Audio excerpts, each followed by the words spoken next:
तो दोस्तों हम लोग सॉल्व कर रहे थे विजन एग्जाम की टेस्ट सीरीज। आपके आने वाले exam UPPSC RO prelims exam 2025 के लिए बहुत ही महत्वपूर्ण, बहुत ही विश्वसनीय संस्था का बहुत ही बेहतरीन प्रैक्टिस सेट। तो दोस्तों इस प्रैक्टिस सेट का हम लोग जो है तीसरे प्रैक्टिस सेट को सॉल्व कर रहे थे। तीसरे प्रैक्टिस सेट को जो है दोस्तों पार्ट ए हम लोग सॉल्व कर लिए थे जीएस वाले पोर्शन को, क्योंकि दोस्तों दो पार्ट में हर एक प्रैक्टिस सेट बटी हुई है, जीएस सामान्य हिंदी।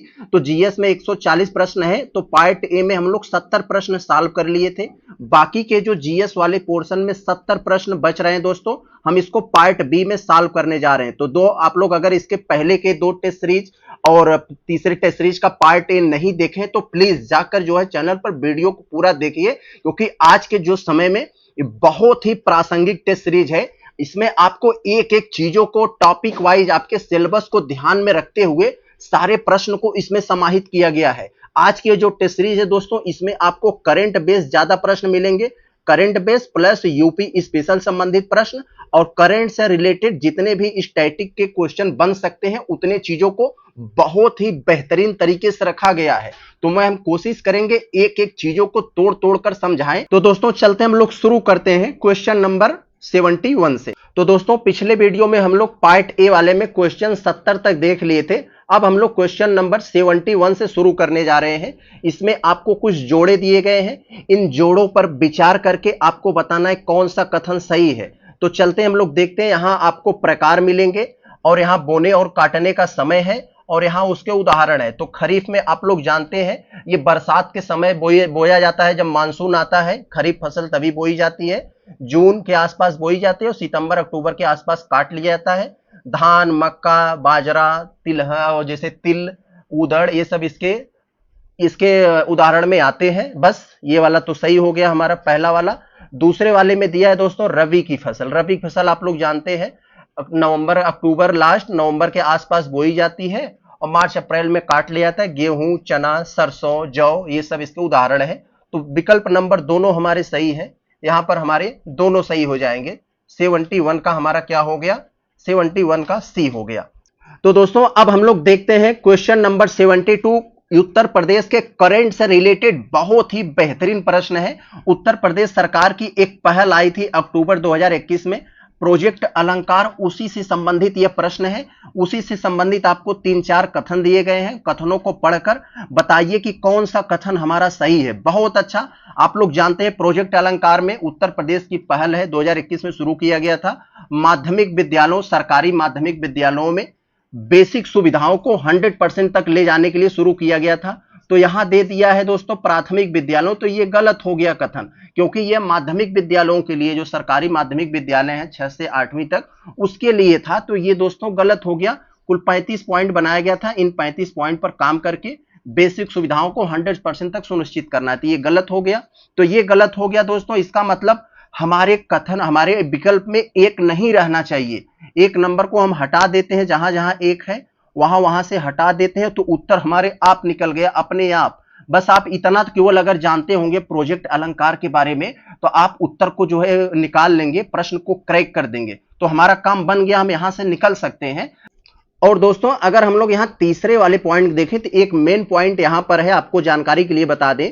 इस परियोजना में कह रहे हैं केवल राज्य सरकार की निधि का उपयोग किया गया है। तो मेरे भाई राज्य सरकार की नहीं, अन्य संस्थाओं के भी इसमें जो है निधि का प्रयोग किया जा रहा है, जैसे पंचायतों का और सभी संस्थाओं का इसमें किया जा रहा है। तो 3 जिसमें होगा वो गलत हो जाएगा, तो इसलिए यह है। तो आप एलिमिनेशन के माध्यम से इसे लगा सकते हैं।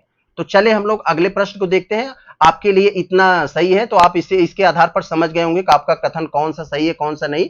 और ये चौथा वाला सही है। वार्षिक शिक्षा स्थिति रिपोर्ट 2024 के अनुसार इस परियोजना के चलते सरकारी माध्यमिक विद्यालयों में नामांकन के उल्लेखनीय वृद्धि दर्ज की गई है। यस, इसके अलावा ये वृद्धि दर्ज की गई है जब से ये प्रोजेक्ट अलंकार योजना चला। बहुत अच्छा। आगे देखते हैं, इसी प्रोजेक्ट अलंकार योजना संबंधित जो चीजें भी मैंने बताया उसी का एक कॉपी है।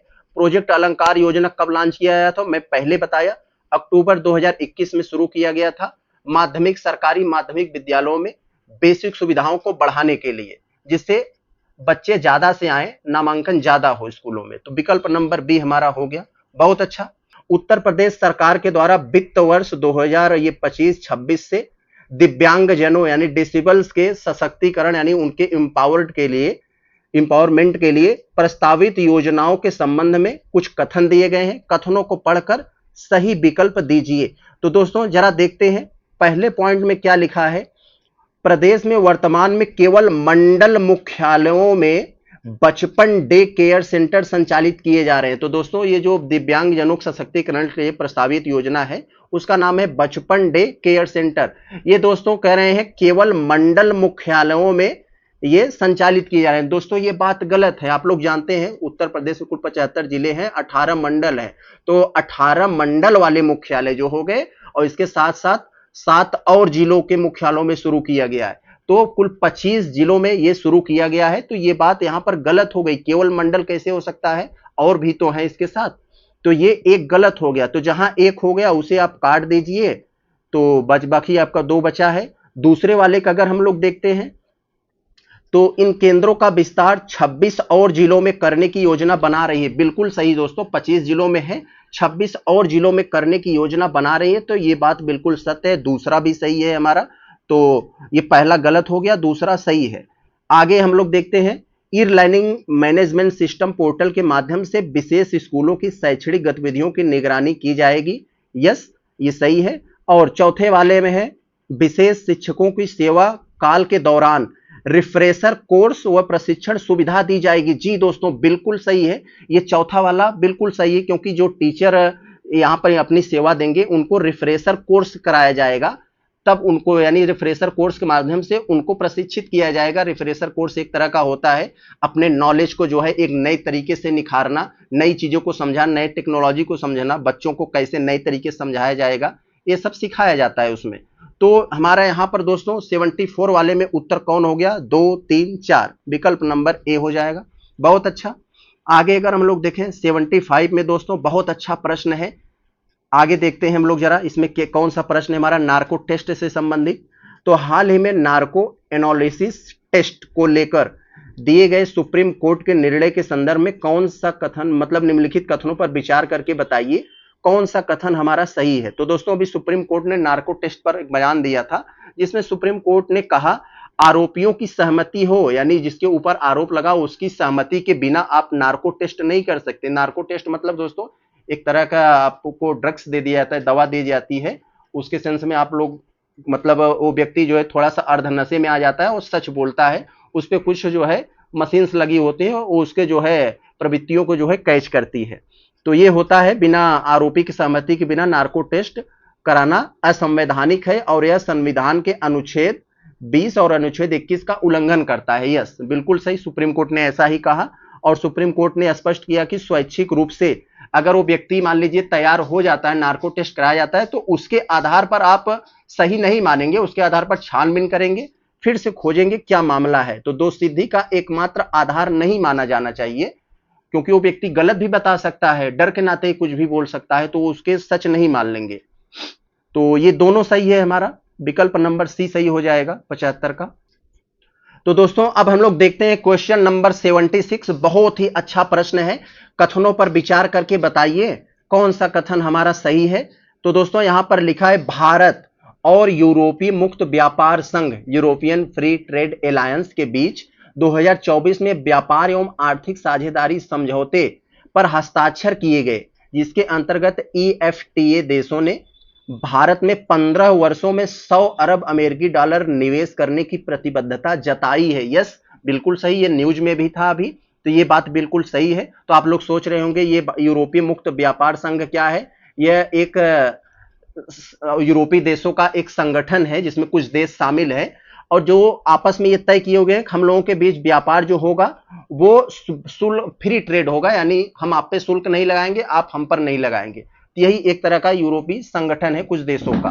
तो इसमें दोस्तों जो देश शामिल है यही देश दिया है। EFTA समूह के सदस्य देश कौन कौन है, आइसलैंड है, नॉर्वे है, स्विट्जरलैंड है, लिथुआनिया नहीं है। लिथुआनिया की जगह पर दोस्तों एक देश है लिंक्टेनस्टीन, वो है लिंक्टेनस्टीन करके एक देश है, आप लोग सर्च कर लीजिएगा नेट पर, वो है। लिथुआनिया यहां पर नहीं है, तो दूसरा गलत हो जाएगा। तो हमारा केवल ए कथन सही है, विकल्प नंबर ए। EFTA समूह ये सदस्य देशों में 4 देश हैं, ये लिथुआनिया नहीं है, लिंक टेस्टिंग करके देश है एक, आप देख लीजिएगा यूरोप में। तो दोस्तों अब हम लोग देख रहे हैं क्वेश्चन नंबर 77। बहुत ही प्यारा सा प्रश्न है।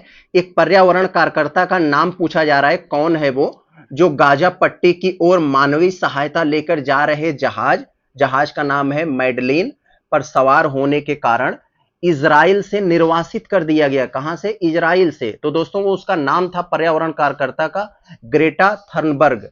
ग्रेटा थर्नबर्ग दोस्तों ये स्वीडन से थे, ये मानवीय सहायता लेकर गाजा पट्टी की ओर जा रहे थे, तो वो जो है इजराइल से इन्हें निर्वासित कर दिया गया। तो विकल्प नंबर बी ग्रेटा थर्नबर्ग हो जाएगा ये। तो दोस्तों अब हम लोग देखते हैं क्वेश्चन नंबर 78। बहुत ही अच्छा प्रश्न इसमें है, अभी ये इंडिया में बहुत ज्यादा चर्चा में था। कह रहे हैं केरल के तट के पास हाल ही में किस देश के ध्वज वाले मालवाहक पोत जिसका नाम था MV1 हाई 503 में आग लगने के कारण घटना हुई। तो दोस्तों अभी सिंगापुर का झंडा लगा हुआ एक मालवाहक पोत गुजर रहा था ये केरल के तट से, तो उसमें आग लग गई। तो अपनी इंडियन नेवी ने उस पर बहुत हेल्प करके बहुत सारा चीजों को कंट्रोल किया, बचाया। तो वो सिंगापुर का था। कह रहे हैं किस देश वाले ध्वज लगा था, तो सिंगापुर का झंडा लगा था, जिससे ये पता हुआ ये सिंगापुर की पोत थी। तो दोस्तों अब क्वेश्चन नंबर 79 में आपसे पूछ रहे हैं कि निम्नलिखित में से कौन से क्षेत्र भारत में सूखा प्रवण क्षेत्र माने जाते हैं। तो सूखाग्रस्त क्षेत्र कौन कौन से दोस्तों, कोई नहीं बोल सकता। बुंदेलखंड, विदर्भ एरिया, गुजरात के कुछ क्षेत्र हैं, और मराठावाड़ा, ये सब जो है दोस्तों सूखा प्रवण क्षेत्र माने जाते हैं, जबकि पश्चिम बंगाल सूखा प्रवण क्षेत्र नहीं माना जाता है। तो जिसमें 4 होगा वो आप हटा दीजिए, क्योंकि पश्चिम बंगाल सूखा प्रवण क्षेत्र नहीं है। तो 4 जहां पर होगा वो आप हटा सकते हैं, बाकी सब विकल्प नंबर सी 79 का आपका दोस्तों विकल्प नंबर सी हो जाएगा 79 का। तो अब हम लोग दोस्तों देखते हैं क्वेश्चन नंबर 80 में आपको कुछ कथन दिए गए, करें कथनों को पढ़कर सही उत्तर दीजिए। तो क्या होगा दोस्तों, यहां पर कथनों को पढ़कर सही उत्तर हमें देना है। अगर हम लोग पहले वाले कथन को पढ़ते हैं तो कह रहे हैं भारत में मानसून की हवाएं द्विध्रुव दिशा में यानी 2 ध्रुव में बहती हैं। जी बिल्कुल दोस्तों, क्योंकि दोस्तों दक्षिण पश्चिम यानी साउथ वेस्ट से चलकर वो किधर बहती हैं, ये नॉर्थ ईस्ट की तरफ वो लोग बहती है। तो यस ये द्विध्रुव हो गया। तो विकल्प नंबर ये हमारा सही हुआ।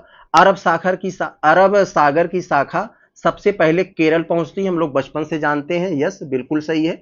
बंगाल की खाड़ी की शाखा राजस्थान में सर्वाधिक वर्षा देती है। दोस्तों बंगाल की खाड़ी की शाखा जो वर्षा कराती है राजस्थान में सबसे कम कराती है।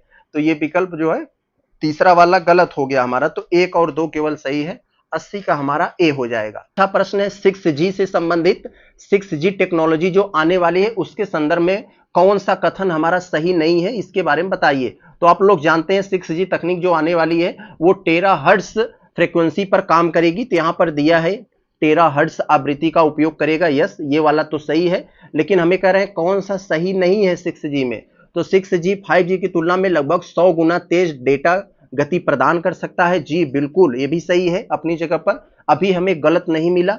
6G केवल संचार क्षेत्र तक सीमित रहेगी और अन्य क्षेत्रों पर प्रभाव नहीं डालेगी। तो जी बिल्कुल गलत है। आपको देखने पढ़ेंगे तो पढ़ने से आपको लग जाएगा हाँ ये नहीं है, आप थोड़ा सा अगर पढ़े होंगे तो यही गलत है और यही आपका उत्तर होगा। क्योंकि दोस्तों 6G तकनीक कृषि क्षेत्र में, स्वास्थ्य क्षेत्र में, एजुकेशन में हर जगह जो है तहलका मचाने वाला है। तो यहां पर केवल कैसे संचार हो सकता है, वो अन्य क्षेत्रों में भी तहलका मचा के रख देगा। विकल्प नंबर सी हो जाएगा। और डी तो आप जानते हैं 6G भारत की अर्थव्यवस्था में 2035 तक 1000 अरब डॉलर तक का योगदान संभावित है। तो यस 6G से होने वाला है।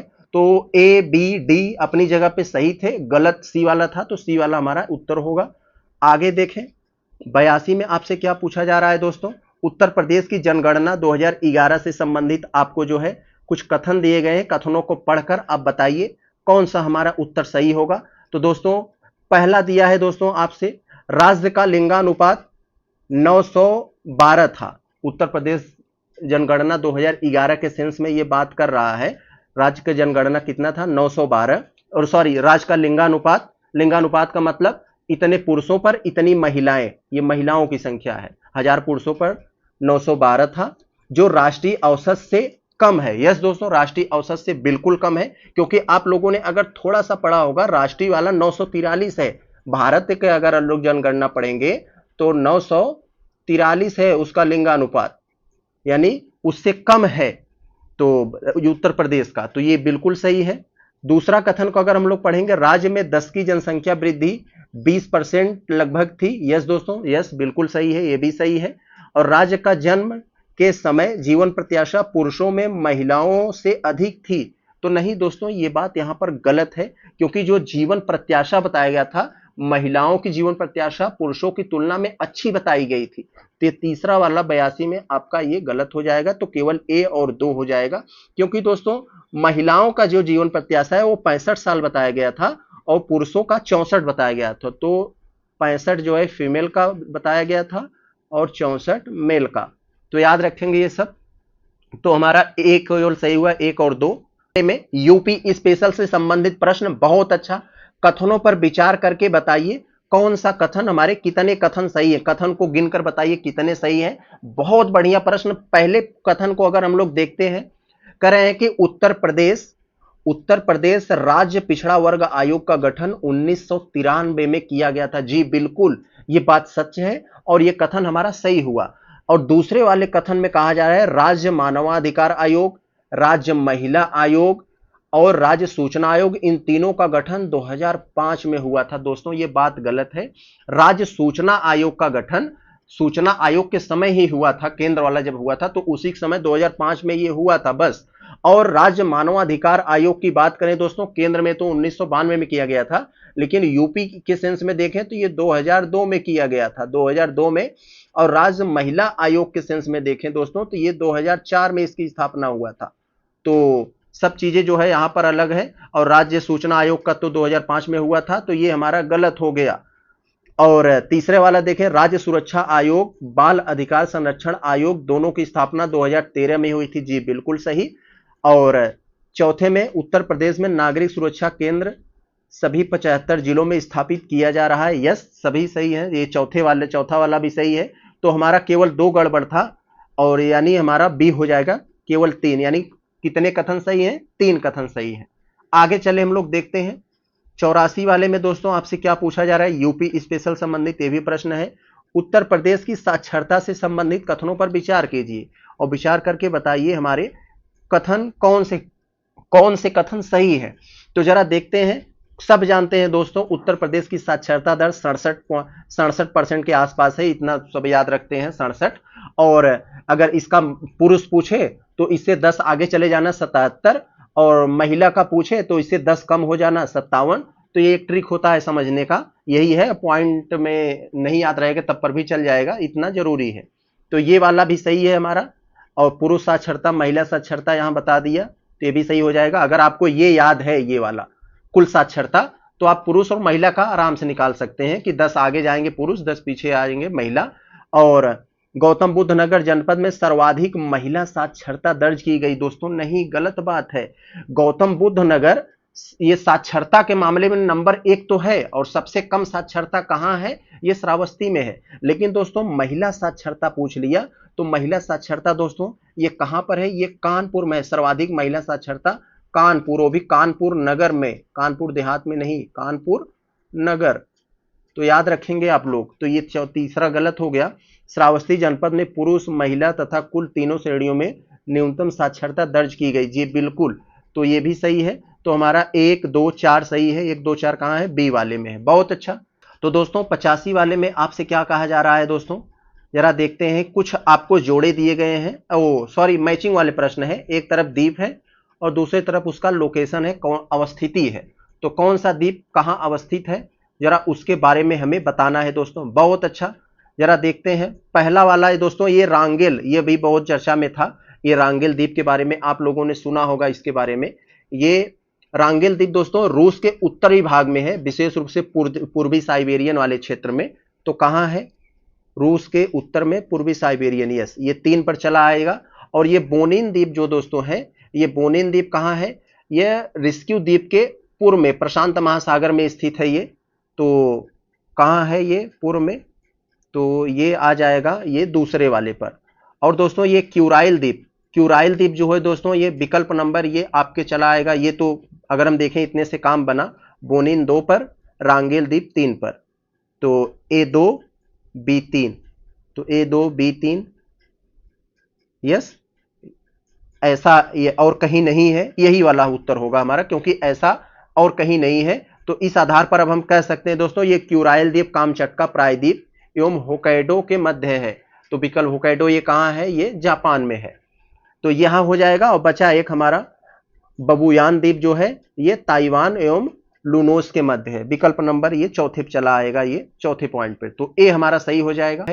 अशोक के सभी अभिलेख के बारे में दिया है दोस्तों यहां पर कथन, और कह रहे हैं अशोक के किस अभिलेख के सिंह शीर्ष यानी लायन कैपिटल को भारत के राजकीय प्रतीक के रूप में स्वीकार किया गया है। बच्चों वाला प्रश्न है, सब जानते हैं, सारनाथ स्तंभ, विकल्प नंबर सी, इसी को राजकीय चिन्ह बनाया गया है। और बाकी सब यहाँ अशोक के जो है अभिलेख है यहाँ पर सब।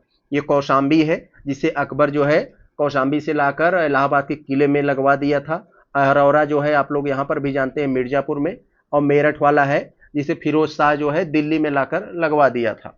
तो ये सब सही है, मतलब ये सॉरी ये सी वाला हमारा सही है प्रश्न के सेंस में। आगे चले देखते हैं 87 में दोस्तों आपसे क्या कहा जा रहा है। 87 वाले में इंडियन ओशन रिम एसोसिएशन के संदर्भ में कुछ कथन दिए गए हैं। कथनों को पढ़कर आप बताइए, विचार कीजिए कौन सा हमारा उत्तर सही होगा। तो 87 में चलते हैं हम लोग, देखते हैं कौन सा हमारा यहां सही होगा।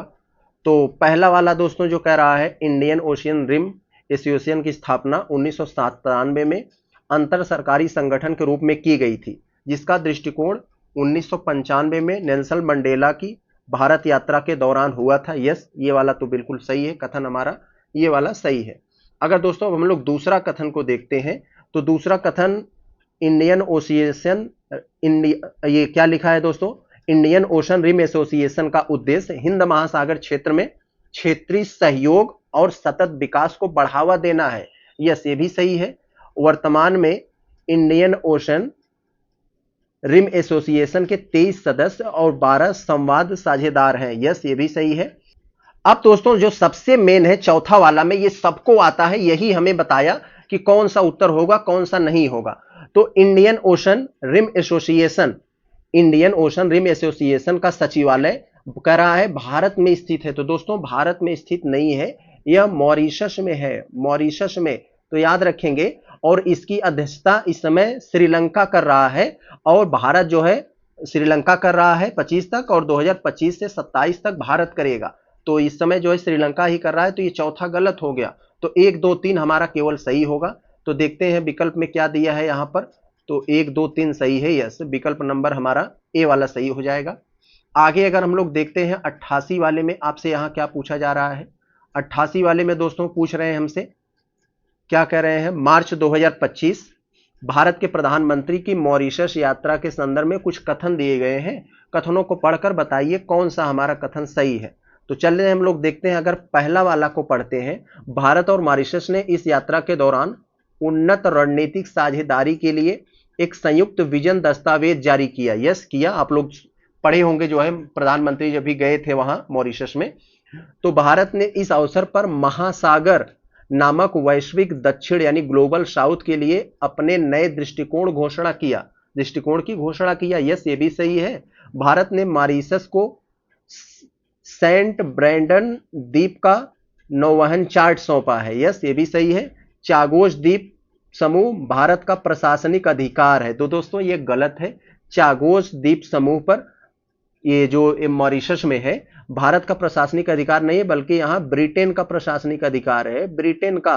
तो यहां पर आप लोग इसको याद रखेंगे। तो ये चौथा जहां होगा ये गलत हो जाएगा। यहां 4 है, यहां 4 है, यहां 4 है। तो सी वाला आपका आंसर हो जाएगा। तो यस, इतना तो सब जानते हैं, क्योंकि इस टाइप के जो प्रश्न होते हैं कहीं कहीं आपको कुछ ऐसा मिल जाएगा कि आप पूरे क्वेश्चन को टर्न कर सकते हैं वहां से। कि भारतीय संविधान सभा से संबंधित कुछ कथन दे दिए गए हैं, उन कथनों को पढ़कर बताइए कि कौन सा उत्तर हमारा सही होगा। तो चलते हैं हम लोग देखते हैं, विचार कीजिए इन कथनों पर, विचार करके बताइए कौन सा सही है। तो अगर हम लोग पहले वाले कथन को पढ़ते हैं, तो भारतीय राष्ट्रीय कांग्रेस ने पहली बार यानी 1934 में संविधान सभा की मांग को अपनी आधिकारिक नीति में शामिल किया था। यस, बिल्कुल सही। विकल्प नंबर ए वाला हमारा सही है। तो ये बिल्कुल सही है। 1934 में संविधान सभा का गठन दिसंबर 1946 में हुआ और इसने स्वतंत्र भारत के लिए संविधान का प्रारूप दिया। यस, कैबिनेट मिशन के तहत, दूसरा वाला भी हमारा सही है। तो हमारा कौन सा कथन सही हो जाएगा? दोनों सी, 89 का हमारा सी हो जाएगा दोस्तों। बहुत अच्छा, 89। दोस्तों अब हम लोग देखते हैं क्वेश्चन नंबर 19। 90 में आपसे क्या पूछा जा रहा है? कुछ कथन दे दिए गए हैं, कथनों को विचार करके बताइए कि कौन सा कथन हमारा सही है। आप लोग जानते हैं 1872 में मेयो के कार्यकाल में एक टेस्टिंग के लिए जनगणना शुरू हुई। फिर उसके बाद दोस्तों 1881 से लगातार जनगणना 10-10 वर्ष पर हो रही है। तो यही बात यहां पर लिखा है, 1881 में हुई, जिससे जनसंख्या जनगणना की शुरुआत 1881 में हुई, आधुनिक जनगणना की शुरुआत भारत में, जिसने जनसंख्या समृद्धि की विषमता का आकलन संभव हुआ। तो ये बात तो सही है, यहां तो सही बात है। लेकिन एक यहां पर टर्म दे दिया है 1921 के पूर्व भारत का जननांकी संक्रमण यानी डेमोग्राफिकल ट्रांजिशन के प्रथम सोपान में था, जबकि इसके बाद वह द्वितीय सोपान में प्रवेश कर गया। तो दोस्तों ये सोपान क्या होता है? डेमोग्राफिकल ट्रांजिशन यानी जननांकी संक्रमण दोस्तों 3 तरह का होता है। उच्च जन्म दर यानी आपको बर्थ बहुत ज्यादा होता है और डेथ बहुत भी ज्यादा होती है। और दूसरा होता है दोस्तों ये बर्थ बहुत ज्यादा हो लेकिन डेथ में थोड़ा सा कमी आ जाए। और तीसरा में होता है दोस्तों ये बर्थ और डेथ दोनों में कमी आ जाए। तो ये होता है। तो 1900 ये पहले वाले 1921 के पहले ये वाला सोपान में था, लेकिन 1900 ये इसके बाद जन्मदर तो बढ़ा लेकिन मृत्यु दर घट गई, तो ये दूसरे वाले सोपान में आ गया। तो यही कह रहे हैं यहां पर, ये दूसरा वाला हमारा दोनों सही है, दोनों कथन सही है। 90 का हमारा हो जाएगा सी। ब्रिटिश शासन के द्वारा भारत में आरंभ की गई रेलवे प्रणाली ने भारतीय अर्थव्यवस्था की संरचना को 2 मुख्य तरीकों से किस प्रकार प्रभावित किया? तो दोस्तों आप लोग जानते हैं भारतीय रेल सेवा जो शुरू की गई थी भारत में डलहौजी के शासनकाल में, तो उसने दोस्तों अर्थव्यवस्था को 2 मुख्य तरीकों से प्रभावित किया, वही आपसे इसमें पूछ रहे हैं। तो दोस्तों इसमें क्या हुआ कि लोगों को लंबी दूरी तय करने की सुविधा मिली और कृषि का व्यवसायीकरण बढ़ा। यहां पर ये हो गया दोस्तों। और एक और बाकी तरह का इसमें फायदे अगर कहीं आए तो छुआछूत में कमी आई, क्योंकि एक जगह लोग बैठना सीखे, एक जगह लोगों को बैठना होता था, तो छुआछूत में भी बहुत सारा कमी आई थी रेल से। तो विकल्प नंबर बी 91 का हमारा यहाँ बी हो जाएगा, यही सही है। हमसे पूछा जा रहा है, ये मैचिंग वाला प्रश्न है, जरा देखते हैं इसमें क्या है। तो क्वेश्चन नंबर 92 में आपसे पूछ रहे हैं कि जनवरी 2025 की कुछ चर्चित वैश्विक घटनाओं से संबंधित जोड़े दिए गए हैं। एक तरफ घटना है और दूसरी तरफ उससे संबंधित संस्था है। तो जरा देखें, बताएं जो है क्या है दोस्तों। शेंजन क्षेत्र में नई सदस्यता। तो दोस्तों शेंजन क्षेत्र क्या होता है, पहले आप थोड़ा सा जान लीजिए कि यूरोप में कुल 44 देश हैं। उन 44 देशों में दोस्तों एक यूरोप में ही यही 44 देश में से 29 देश मिलकर एक संगठन बनाए हुए हैं जिसे शेंजन क्षेत्र कहा जाता है। तो शेंजन क्षेत्र में नई सदस्यता किसने ली है ये आपसे पूछ रहा है दोस्तों, यही आपसे बहुत ज्यादा इंपॉर्टेंट है, ये बहुत ज्यादा चर्चा में था। तो रोमानिया और बुल्गारिया ने शेंजन क्षेत्र में प्रवेश किया है। तो रोमानिया और बुल्गारिया ने, तो ये आपका ये चौथे में चला आएगा। और दोस्तों अभी आप लोग जानते हैं ये ग्रीन जीडीपी से वनों का मूल्यांकन, ग्रीन जीडीपी से वनों का मूल्यांकन किया जाएगा। छत्तीसगढ़ सरकार ने यह निर्णय लिया है। विकल्प नंबर ये दूसरे वाले पर चला जाएगा। और दोस्तों मृत्यु दंड पर पूर्ण प्रतिबंध किसने लगाया है? ये जिम्बाब्वे ने लगाया है, ये तीसरे पर चला आएगा। और हिजाब बुर्का पर प्रतिबंध किसने लगाया है? स्विट्जरलैंड ने लगाया। तो हमारा कौन सा उत्तर हो जाएगा? ए वाला हमारा 4 पे होना चाहिए, बी वाला 3 पे, ए वाला 4, बी वाला 3, सी 1, डी 2। तो यस, विकल्प नंबर ए हमारा सही हो जाएगा। आगे चले हम लोग देखते हैं, 92 हो गया। 93 में हमारा क्या है? 93 में करें निम्नलिखित में से अरावली हरित दीवार परियोजना, अरावली हरित दीवार परियोजना से संबंधित कौन सा उद्देश्य सही ढंग से बताए गए हैं, पढ़कर बताइए। तो दोस्तों अरावली के आसपास जो खास करके अरावली जो है, अरावली पहाड़ियां, उसके पूरब में दोस्तों थार का विस्तार, ये मरुस्थलीकरण बहुत तेजी से बढ़ रहा है। उसी मरुस्थलीकरण को रोकने के लिए अरावली हरित दीवार परियोजना चलाई जा रही है। तो क्या है यहां पर देखते हैं, थार रेगिस्तान के पूर्व में विस्तार को रोकना है। यस, यही मैंने अभी बताया सही है। दिल्ली से गुजरात तक फैली अरावली पर्वतमाला में पुनः वनारोपण करना है। यस, ये भी सही है। 2030 तक 2.60 करोड़ हेक्टेयर बंजर भूमि को पुनः उपजाऊ बनाना है, यस ये भी सही है। केवल ग्रामीण क्षेत्रों में पौधारोपण गतिविधियों को प्रोत्साहित करना, तो दोस्तों केवल ग्रामीण ये दे दिया तो यही गलती है। यह शहरी क्षेत्रों में भी है, शहरी क्षेत्रों में भी पौधारोपण गतिविधियों को प्रोत्साहित करना है। तो ये चौथा गलत हो गया, 1 2 3 हमारा सही है, ए वाला उत्तर हो जाएगा 93 का। बहुत ही अच्छा प्रश्न। आप लोग जानते हैं चेनाब नदी पर अभी जो है दुनिया का सबसे ऊंचा रेल पुल बना है, उसके संबंध में कुछ आपको कथन दिए गए, कथनों को पढ़कर सही उत्तर दीजिए। तो दोस्तों आप लोग जानते हैं चेनाब रेल पर जो दोनों छोर हैं उसके ब्रिज के, उसे कौड़ी और बक्कल नाम दिया गया है। ये बात तो सत्य है, यानी चौथा रहना चाहिए, ये तो हमें पता था। और दोस्तों पहले वाले को अगर हम लोग यहां पर पढ़ते हैं, अगर पहले वाले को देखें तो कौड़ी संग्रहालय दुनिया के सबसे ऊंचे रेल पुल के पास स्थित है, इसे यूएसबीआरएल परियोजना से समर्पित किया गया है। तो ये बात यहां पर बिल्कुल सही है, तो हमारे ये पहले वाले जो कथन है ये सही हो जाएगा।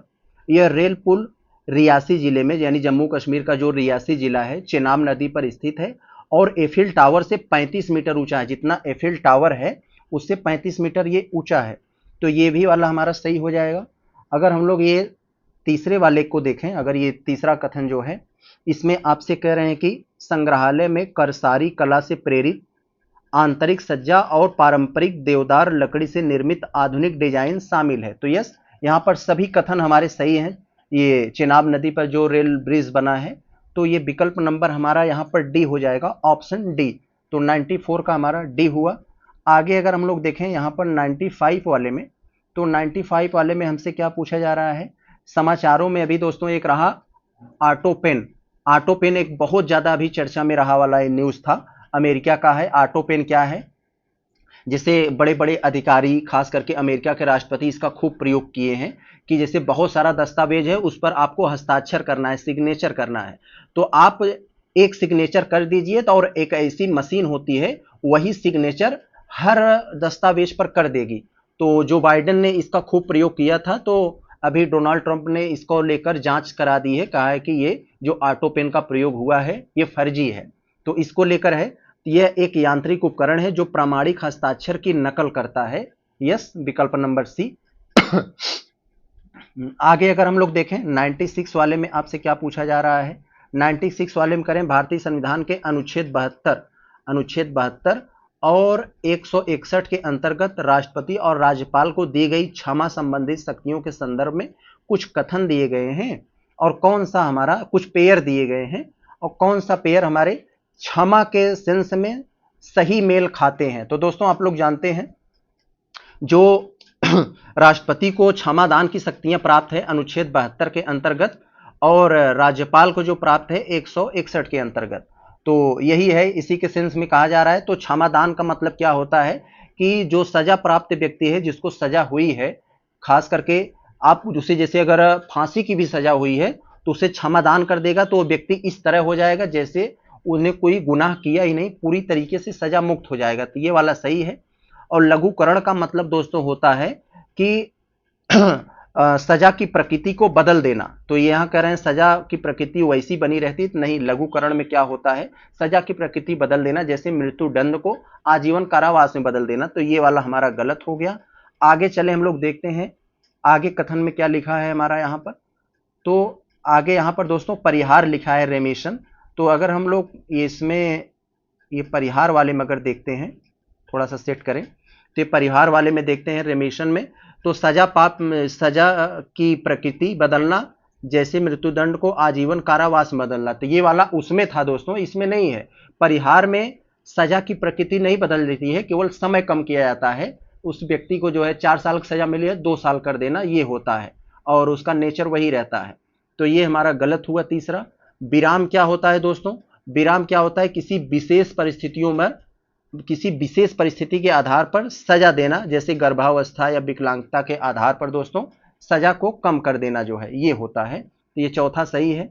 स्थगन क्या होता है, तो दोस्तों स्थगन क्या होता है, विशेषकर मृत्यु दंड के सेंस में ये होता है अस्थायी टेम्परेरी रूप से रोक लगा दिया जाता है, सस्पेंशन कर दिया जाता है, ये होता है।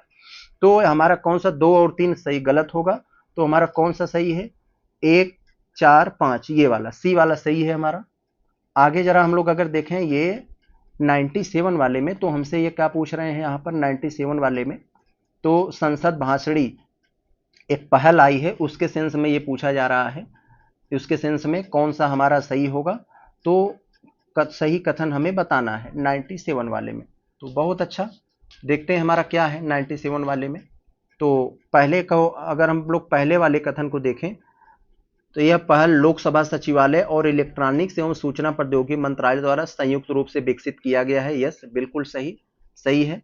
और इसका उद्देश्य संसद में भाषाई यानी लोक भाषणी जो है ये, क्योंकि बहुत से सांसद पढ़े लिखे नहीं है, बहुत साउथ के हैं, बहुत नॉर्थ ईस्ट के हैं, तो कोई एक बोलता है, बहुत लोगों को नहीं समझ में आता है, तो एआई के माध्यम से जो बोलेगा वो उसकी भाषा में ट्रांसलेट करके बताएगा तो सबको समझ में आएगा। तो वही है, इसका उद्देश्य संसद में भाषाई विविधता को बढ़ा देना और एआई संचालित बहुभाषी संसदीय कार्य संचालन को सक्षम बनाना। तो ये भी सही है। यह पहल भाषणी प्लेटफॉर्म पर आधारित है जो एक एआई आधारित अनुवाद और संवाद समाधान है। ये भी सही है। संसद भाषणी के अंतर्गत संसद की वेबसाइट के लिए एआई संचालित चैटबॉक्स जैसे फीचर शामिल है। सब सही है, विकल्प नंबर डी हो जाएगा। आगे दोस्तों अगर हम लोग देखें 98 वाले में, तो इसमें आपसे पूछा जा रहा है 98 में क्या पूछा जा रहा है, यहां जरा हम देखते हैं। 98 वाले में कह रहे हैं future of the tree speech index 2025, sorry future of the free speech index 2025 में क्या लिखा गया है दोस्तों। इसके संदर्भ में कुछ कथन दिया गया है, कथनों को पढ़कर हमें बताना है कि सही उत्तर क्या होगा, सही कथन क्या होगा।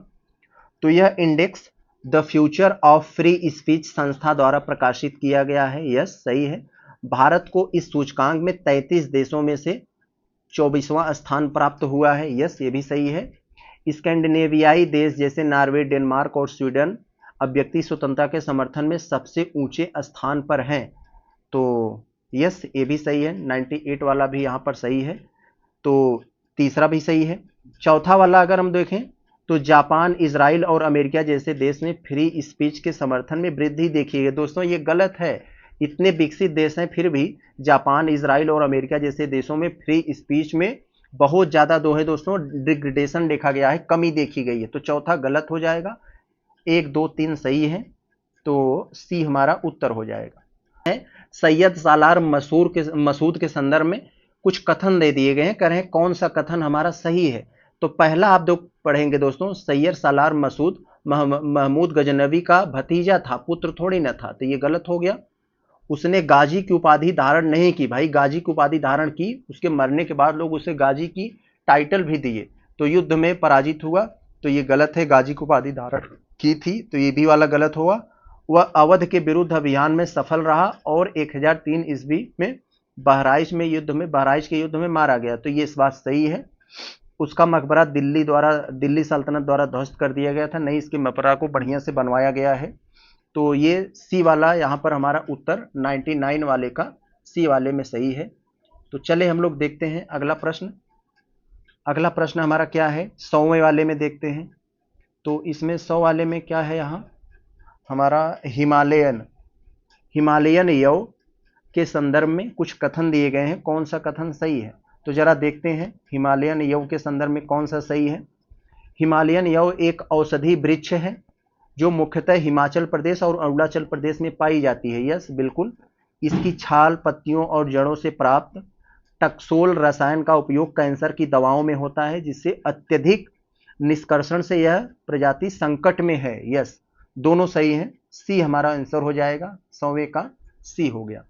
आगे अगर हम लोग देखते हैं, 101 नहीं दिया, इसमें 102 दे दिया है, तो चलते हैं 102 देखते हैं दोस्तों। इसमें क्या है, संवर्धन वृक्षारोपण दे दिया है दोस्तों। भारत में संवर्धन वृक्षारोपण के सेंस में संवर्धन वृक्षारोपण के किस दुष्परिणाम का उल्लेख पर्यावरण विशेषज्ञों ने किया है। दोस्तों आप पहले जानिए संवर्धन वृक्षारोपण होता क्या है, कि किसी एक खास प्रजाति के वृक्ष को बहुत बड़े लेवल पर उगाया जाता है, तो इसे संवर्धन वृक्षारोपण कहा जाता है।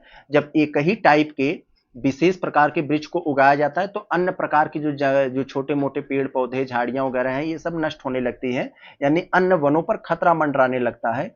वनों की जैव विविधता में दोस्तों अन्य वृक्ष की जातियों में क्षरण होता है। तो विकल्प नंबर सी हो जाएगा। आगे चले हम लोग देखते हैं, यही खतरा मंडरा रहा है उन पर।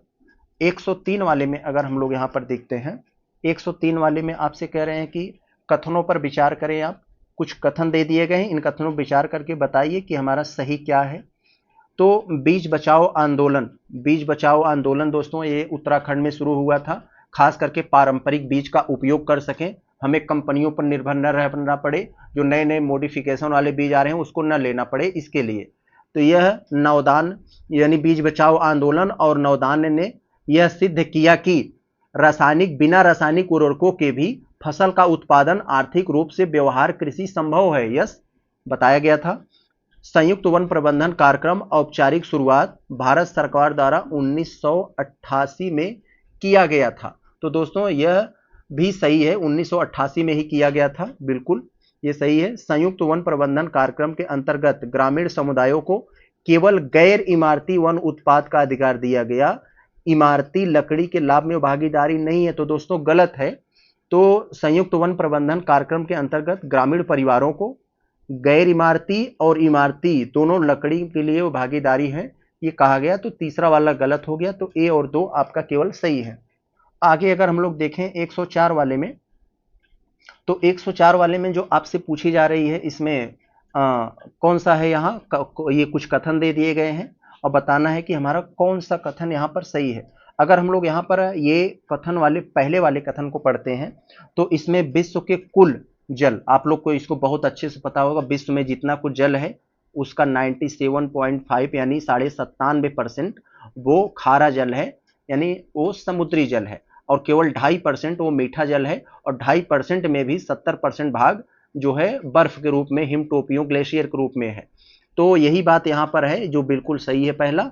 और दूसरी बात भी वही जो मैंने बताया, बर्फ चादरों के रूप में अंटार्कटिका, ग्रीनलैंड, पर्वतीय क्षेत्रों में पाया जाता है मीठा जल, तो ये भी सही है यहाँ। तो हमारा विकल्प नंबर सी हो जाएगा, दोनों के दोनों कथन सही है, यह जो है साल्ट वाटर और स्वीट वाटर को लेकर। आगे अगर हम लोग देखते हैं 105 वाले में, तो इसमें आपसे कह रहे हैं कि भारतीय औद्योगिक एवं व्यापार नीति में, भारतीय औद्योगिक एवं व्यापार नीति में आयात प्रतिस्थापन, जिसे इंग्लिश में इंपोर्ट सब्स्टिट्यूशंस बोला जाता है, ये सब्स्टिट्यूशंस मतलब दोस्तों क्या होता है, प्रतिस्थापन, उसके जगह पर कोई और।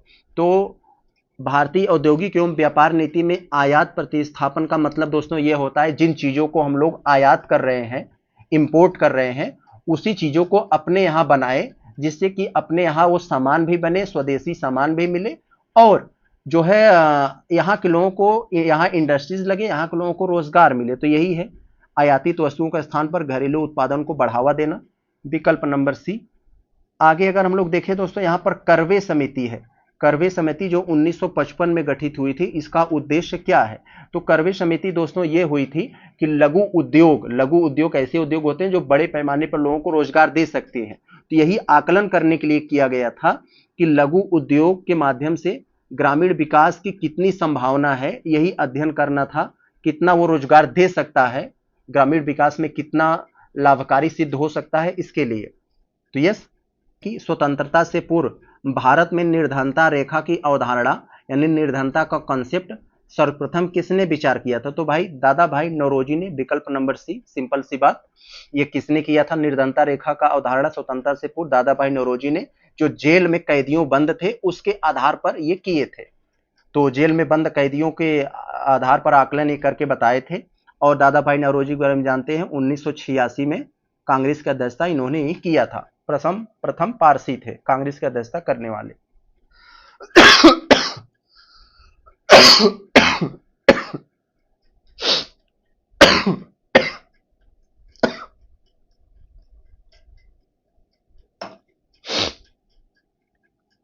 तो आगे दोस्तों हम लोग अगर देखते हैं क्वेश्चन नंबर 108 में, मानव पूंजी की अवधारणा, मानव पूंजी का कंसेप्ट, मानव पूंजी क्या होती है, इसका कंसेप्ट किसी देश के लिए निम्नलिखित में से कौन सा कथन सर्वाधिक उपयुक्त है। तो आप लोग जानते हैं किसी देश की सबसे बड़ी पूंजी मानव संसाधन होते हैं। मानव संसाधन मतलब उसके डॉक्टर, इंजीनियर, उसके टीचर, उसके प्रोफेसर और उसके मजदूर, काम करने वाले, जो उसके यहाँ जो स्किलर लोग हैं, तो वही सब होते हैं। और वे सब कैसे बनते हैं, शिक्षा, स्वास्थ्य, इस सब से। तो मानव संसाधन को मतलब यही करें, मानव पूंजी के कंसेप्ट को सबसे अच्छा कौन सा विकल्प बता रहा है, तो यही बता रहा है विकल्प नंबर बी, मानव संसाधन को प्रशिक्षित और शिक्षित कर उसे उत्पादक पूंजी में बदला जा सकता है। यस, विकल्प नंबर बी सही होगा। और यहाँ ये दोस्तों इंपॉर्टेंट बात एक ये है, इसे समझ लीजिए, करें शिक्षा एक खर्च है, निवेश नहीं है। तो नहीं दोस्तों, शिक्षा एक निवेश है। निवेश और खर्च में ये होता है, खर्च आप तुरंत कर दिए और खत्म हो गया। निवेश मतलब आज आपने लगाया, कुछ समय बाद इसका प्रतिफल आपको मिलेगा। तो ये शिक्षा एक प्रकार का निवेश होता है। शिक्षा में खर्च निवेश है। आज आपने अपने ऊपर खर्च कर लिया शिक्षा में, तो कल आपको जो है इसका लाभ जरूर मिलेगा। तो यही है, इसलिए यह गलत हो गया। यहाँ पर जरा ध्यान से देखते हैं, देखने में बड़ा है लेकिन बहुत ही अच्छा है। यहाँ कई सारा कंसेप्ट आपको जानने को मिलेगा। कुछ कथन दिए गए हैं, कथनों को पढ़कर बताइए कौन सा कथन हमारे सही है। तो पहला आप अगर पढ़ेंगे दोस्तों, गुल और कुल लिखा है। क्या लिखा है? गुल और कुल पश्चिम हिमालय क्षेत्र में प्रचलित पारंपरिक जलवाहिकाएं हैं जिनके माध्यम से नदी धारा का मार्ग बदलकर खेतों में सिंचाई किए जाते हैं। दोस्तों ये सिंचाई के साधन है, खास करके पश्चिमी हिमालय में, हिमाचल प्रदेश वगैरह में गुल और कुल, इसके माध्यम से नदियों के जल को मोड़कर जो है वो सिंचाई किया जाता है। यही है, तो ये वाला हमारा बिल्कुल सही है। इसको अगर हम पढ़ते हैं, खादीन और जोहड़ ये जल संग्रहण क्षेत्र है, यानी जल को इकट्ठा किया जाता है शुष्क और अर्धशुष्क क्षेत्रों में, मतलब मृदा को सिंचित करने और कृषि जल सहेजने के लिए बनाए जाते हैं। क्या? खादीन और जोहड़। ये भी सही है। टांका एक भूमिगत जल संग्रहण है। टांका दोस्तों एक जो मतलब बारिश होती है छतों पर, तो उसे जो है छत के पूरे पानी को पाइप के माध्यम से इकट्ठा करके कुआं जैसा या कुछ बनाकर या तालाब जैसा कुछ, तो उसमें उसको स्टोर कर लिया जाता है। भाई ये बाद में हमें काम देगा। घर के आंगन या मुख्य भवन को इस प्रकार बनाया जाता है उसको इकट्ठा करने के लिए। सही है। गुल प्रणाली मुख्यतः पर्वतीय क्षेत्रों में बहते हुए जल को नियंत्रित करने से खेतों तक पहुंचाने के लिए विकसित की गई थी, जिससे वर्ष भर सिंचाई संभव हो। यस, सभी के सभी सही है। डी हो जाएगा हमारा। 1 2 3 4 सॉरी। अगर हम लोग 110 वाले को देखते हैं, तो 110 वाले में दोस्तों आपसे कहा जा रहा है कि कथन कारण दिया है, कथन कारण दिया है। कथन वाले में भारत के विभिन्न क्षेत्रों में झूम कृषि को अलग अलग नाम से जाना जाता है। यस, झूम कृषि के बारे में आप लोग जानते होंगे, जिसे कर्तन और दहन कृषि भी कहा जाता है। झूम कृषि का मतलब कर्तन और दहन, यानी पेड़ों को कुछ जो जनजाति लोग गए कहीं, पेड़ों को काटे छांटे जलाए और वहां पर खेती किए, भूमि अनुपजाऊ जब हो गई तो फिर वही काम दूसरी जगह करने चले गए। तो यहाँ मिल्पा, कोनुका, लदांग जैसी शब्दावलियां स्लैश एंड बर्न प्रणाली के अंतर्गत अंतरराष्ट्रीय रूप में है। तो यस दोस्तों, यहाँ पर ये चीजें यहाँ पर सही हैं, लेकिन ये इसका व्याख्या नहीं कर पा रहा है। क्यों दोस्तों? क्यों व्याख्या नहीं कर पा रहे? क्योंकि दोस्तों यहाँ पर जो दिया है, यहाँ पर मिल्पा यह मैक्सिको में झूम कृषि को मिल्पा कहा जाता है। मैक्सिको में झूम कृषि को मिल्का कहा जाता है। और कोनुको कहा जाता है, वेनेजुएला में कहा जाता है। और लदांग दोस्तों इंडोनेशिया में कहा जाता है।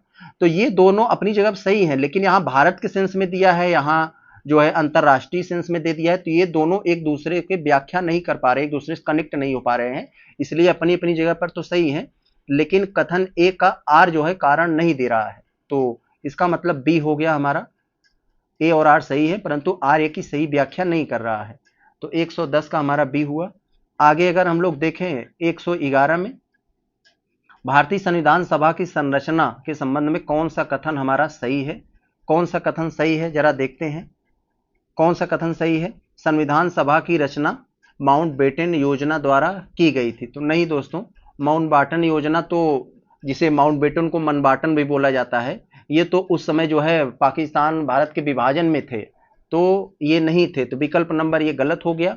सभी सदस्य देशों का निर्वाचन देशी रियासतों ने किया था। तो गलत बात दोस्तों, वे प्रांतीय विधानसभाओं से हुए थे और देशी रियासतों से भी कुछ थे, तो सभी का थोड़ी न हुआ था इनसे, तो ये गलत हो गया। कैबिनेट मिशन योजना के अंतर्गत संविधान सभा की रचना की गई थी। जी बिल्कुल यही सही है। और संविधान सभा की पहली बैठक करें 1950 26 जनवरी को हुआ था। तो ये बात दोस्तों यहाँ पर भी ये गलत है। ये जो संविधान सभा की जो बैठक हुई थी दोस्तों 9 दिसंबर 1946 को हुई थी, तो याद रखेंगे आप, इसलिए यह भी गलत हुआ। आगे चले देखते हैं 112 में हम क्या है। यहाँ 112 में क्या पूछा जा रहा है? 112 में कह रहे हैं भारतीय संविधान के मूल्यों एवं उद्देश्यों की नींव के संदर्भ में कुछ कथन दिए गए हैं, कथनों पर विचार करके बताइए कौन सा कथन हमारा सही है। तो दोस्तों आप लोग जानते हैं संविधान सभा का उद्देश्य प्रस्ताव नेहरू जी ने पेश किया था, बाद में वही प्रस्तावना बना। संविधान सभा के उद्देश्य और नैतिक दिशा को पंडित नेहरू द्वारा उद्देश्य प्रस्ताव को निर्धारित किया गया था, सही है। उद्देश्य प्रस्ताव में केवल यही जो दिया है यही समझिए, केवल राजनीतिक प्रक्रियाओं की रूपरेखा दी गई थी, सामाजिक और नैतिक प्रतिबद्धताएं शामिल नहीं थी। दोस्तों थी, ये केवल राजनीतिक प्रक्रियाओं की रूपरेखा थोड़ी नहीं थी, राजनीति के साथ साथ सामाजिक और नैतिक प्रतिबद्धताएं भी शामिल थी उद्देश्य प्रस्ताव में। तो ये गलत हो गया हमारा। तो दो जहां पर होगा आप उसे काट दीजिए, वो हमारे उत्तर से बाहर होगा, तो ये दोनों नहीं हो सकते। तीसरे वाले का अगर देखें, समानता, स्वतंत्रता और बंधुता जैसे मूल तत्व उद्देश्य प्रस्ताव से प्रेरित होकर संविधान में संस्थागत रूप से स्थापित किए गए, तो यह सही है। उद्देश्य प्रस्ताव बाद में संविधान के प्रस्तावना बना, अभी मैंने बताया, तो ये चौथा भी सही है। तो 1, 3, 4 हमारा सही है, 112 का हमारा हो जाएगा, ए हो जाएगा। बहुत अच्छा, आगे चले हम लोग देखते हैं 113 वाले में। 113 में अगर हम लोग देखें तो भारतीय संविधान के संदर्भ में कौन सा प्रावधान ब्रिटिश संविधान से लिए गए हैं। तो ब्रिटिश संविधान से कौन कौन लिए गए हैं, जरा बहुत ही सिंपल प्रश्न है, जल्दी से बताएंगे। जो पहले आओ, ये जो पाला छूने वाला दोस्तों बात होती है कि आप पहले आओ पहले पाओ, यानी जो सबसे ज्यादा वोट पा गया वही जीतेगा। तो विकल्प नंबर दोस्तों ये वाला हमारा लिया गया था ब्रिटेन से ही। राज्य की नीति निदेशक तत्व यानी डीपीएसटी, ये आयरलैंड से लिया गया था, तो कह रहे हैं कि ये तो ब्रिटेन से नहीं लिया गया था। तीसरे वाले में विधि का शासन, यस ब्रिटेन से लिया गया था, लेकिन विधि की प्रक्रिया जो होती है, शासन की प्रक्रिया, वो जापान से लिया गया था। तो प्रक्रिया जब आए या विधिक शासन आए, इसमें ध्यान दीजिएगा। ये अध्यक्ष पद का एवं उनकी भूमिका, यस ये भी लिया गया है। तो 1, 3, 4, तो विकल्प नंबर बी हमारा हो जाएगा, यही ब्रिटेन से लिया गया है 113 में। तो दोस्तों अब हम लोग देखते हैं क्वेश्चन नंबर 114, बहुत अच्छा है, बहमनी राज्य से संबंधित प्रश्न दिया है, आप लोग जानते हैं इसके बारे में। फिरोज शाह बहमनी के शासनकाल में कृष्णा गोदावरी नदी घाटी पर नियंत्रण के लिए विजयनगर से संघर्ष हुआ, सही है। अहमद शाह प्रथम ने बहमनी की राजधानी गुलबर्गा से बीदर स्थानांतरित की तथा वारंगल को पराजित कर राज्य का विस्तार किया, सही है। तो इसमें कह रहे हैं महमूद गवां की हत्या के पश्चात बहमनी राज्य 5 भागों में बट गया, विभाजित हो गया। यस दोस्तों 5 राज्यों में ही विभाजित हो गया था। उन राज्यों के अगर नाम देखना चाहें तो अहमदनगर, बरार, बीदर, बीजापुर, गोलकुंडा, ये सब 5 थे। तो बहमनी साम्राज्य में कुल 18 शासकों ने शासन किया, जिनमें से कुछ को अंधा कर दिया गया और हत्या कर दी गई। तो चारों के चारों सही हैं, विकल्प नंबर डी हो जाएगा हमारा, सही है। आगे अगर हम लोग देखें 115 वाले में 115 वाले में कह रहे हैं इंडियन एसोसिएशन की स्थापना किसने किया था। तो सुरेंद्र बनर्जी ने किया था, भारतीयों में जो है राष्ट्रवाद को फैलाने के लिए, सही है। आगे चले हम लोग देखते हैं कौन सा कथन गलत है यहाँ पर। तो कौन सा गलत है जरा देखें। सर्वेंट्स ऑफ इंडिया सोसाइटी की स्थापना गोपाल कृष्ण गोखले ने किया था, तो यस ये भी सही है। यंग बंगाल मूवमेंट का नेतृत्व हेनरी विलियम डेरोजियो ने किया था, यह भी सही है, लेकिन हमसे गलत पूछा है। तो हिंदू महासभा की स्थापना करें स्वामी विवेकानंद ने किया था, तो नहीं भाई, हिंदू महासभा की स्थापना M3 ने किया था। M3 बोले तो मदन मोहन मालवीय ने किया था। तो विकल्प नंबर सी हमारा गलत हो जाएगा। तो यही गलत है और यही हमारा उत्तर होगा। बाकी और जो A, B, D हैं वो अपनी जगह पे सही हैं, आप उसे याद कर सकते हैं।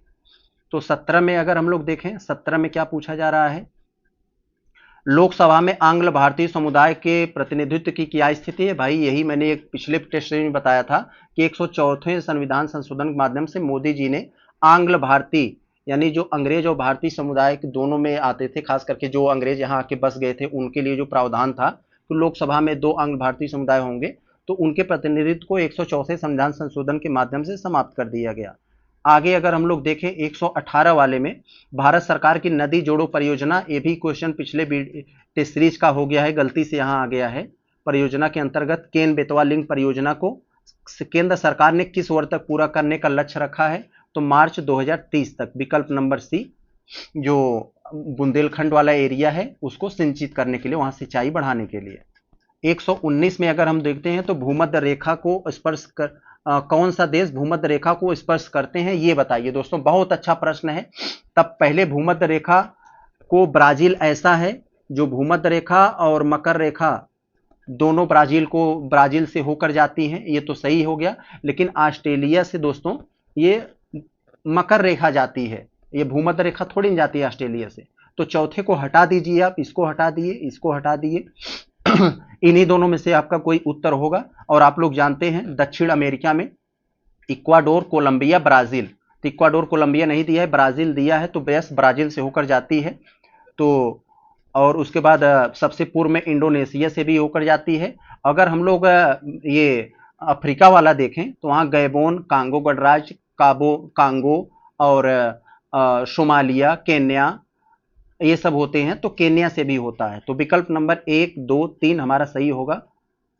1, 2, 3 यही सही है। तो दोस्तों 120 वाले प्रश्न में आपको दया याचिका से संबंधित प्रश्न है। आप लोग जानते हैं जब किसी को फांसी या बड़े पैमाने पर सजा होती है तो दया याचिका राष्ट्रपति के सामने वो जो है देता है। अगर राष्ट्रपति चाहें, हालांकि उसका अधिकार नहीं है, कानूनी अधिकार, राष्ट्रपति चाहें तो उस पर विचार कर सकते हैं। तो इसी संबंध में है, कौन सा सही है?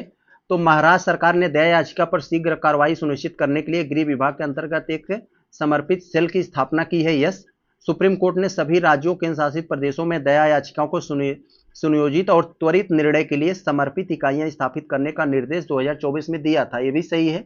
दया याचिका राष्ट्रपति या राज्यपाल के विवेकाधिकार में आती है और याचिकाकर्ता को क्षमा पाने का कानूनी अधिकार है। दोस्तों कानूनी अधिकार कहाँ है? ये तो राष्ट्रपति राज्यपाल के मामले में आता है। उनके अगर उनको लगा, कुछ लगता है तो कर देते हैं, नहीं तो नहीं करेंगे। कानूनी अधिकार थोड़ी नहीं। ये तीसरा गलत हो गया। तो जहां जहां 3 होगा आप उसे कट कर दीजिए। तो आपका उत्तर ए निकल कर आता है, यानी चौथा भी सही है। दया याचिका दायर करना दोषी व्यक्ति का अंतिम संवैधानिक उपाय होता है जो न्यायालय द्वारा सजा सुनाए जाने के बाद संभव होता है। तो यस। आगे चले हम लोग 121 वाले में अगर देखें तो इसमें क्या कहा जा रहा है दोस्तों? इसमें गोल्डन डोम प्रणाली एक दोस्तों ये डिफेंस सिस्टम है दोस्तों, एक तरह का ये। तो गोल्डन डोम प्रणाली के संदर्भ में निम्नलिखित कथनों पर विचार करें। तो विचार करके बताएं हमारा कौन सा कथन सही है। तो दोस्तों आप लोग जानते हैं गोल्डन डोम अमेरिका एक रक्षा प्रणाली बना रहा है, इसे डिफेंस सिस्टम बना रहा है। क्यों? क्योंकि किसके तर्ज पर बना रहा है? यूएई में, इजराइल एक बनाया है दोस्तों आयरन डोम के तर्ज पर अमेरिका गोल्डन डोम बना रहा है। तो याद रखेंगे आप लोग, यह प्रणाली संयुक्त राज्य अमेरिका द्वारा विकसित की जा रही है। एक बहुस्तरीय मिसाइल रक्षा प्रणाली है। यस। इसका उद्देश्य बैलिस्टिक, हाइपरसोनिक और क्रूज मिसाइलों से सुरक्षा प्रदान करना। यस। इसका डिजाइन भारतीय अक्षय डोम प्रणाली से प्रेरित है। नहीं भाई, इजराइल के आयरन डोम से प्रेरित है। तो ये गलत हो गया। तो यह प्रणाली प्रचंड प्रहार अभ्यास के अंतर्गत विकसित की जा रही है। यस। तो 1, 2, 4 सही है हमारा। 1, 2, 4 विकल्प नंबर ए सही हो जाएगा हमारा। आगे देखते हैं हम लोग अगर 22 में क्या है। तो 22 वाले में हमारा क्या बताया जा रहा है दोस्तों? यहां पर 22 में क्या है? कुछ कथन दिए गए हैं। कथन है, एक कारण है, दोनों को पढ़कर सही उत्तर देना। तो स्थानीय शासन प्रणाली में स्वतंत्र भारत में एक सशक्त व्यवस्था के रूप में देर से स्थापित हो पाई। यस दोस्तों, स्थानीय शासन प्रणाली आप लोग जानते हैं 73वां 74वां संविधान संशोधन के माध्यम से स्थानीय शासन प्रणाली को जो है संवैधानिक दर्जा मिला। तो यस, देर से हुआ। तो ये बात सही है। और इसके पहले भी था ऐसा प्रावधान, ऐसा नहीं ये लोकल बॉडीज नहीं था, लेकिन राज्य जो है मनमानी करते थे। वो सोचते थे कि हम पूरी शक्तियां हमारे पास रहे, शक्तियों को जो है वो जो है डिस्ट्रीब्यूट नहीं करना चाहते थे। तो यही है, राज्य निर्वाचन आधारित स्थानीय निकायों की स्थापना को आवश्यक नहीं माना जाता था। स्थानीय निकायों को भंग कर शासकीय अधिकारियों के हाथ में सौंप दिया। तो यस, इसीलिए तो यहां पर बिल्कुल सही है। ए यहां पर हो जाएगा। कथन और कारण दोनों सही हैं और कारण इसे स्पष्ट कर रहा है, क्यों देर से हुआ ये बता रहा है। 122 का हमारा उत्तर हो जाएगा ये वाला ए। तो चले हम लोग आगे अगर देखते हैं, 122 हो गया हमारा। 123 में देखते हैं क्या है। 123 में क्या है? भारत सरकार द्वारा संविधान की समीक्षा के लिए वेंकटचलैया आयोग की स्थापना कब की थी? तो दोस्तों सन 2000 में भारत सरकार ने संविधान की समीक्षा के लिए वेंकटचलैया आयोग की स्थापना किया था। क्या था ये संविधान की समीक्षा? कि जब सरकार कोई संविधान संशोधन करती है, कहाँ करना चाहिए, कितना करना चाहिए, कैसे, उसके लिए जो है समीक्षा करती थी। तो 2000 में सन।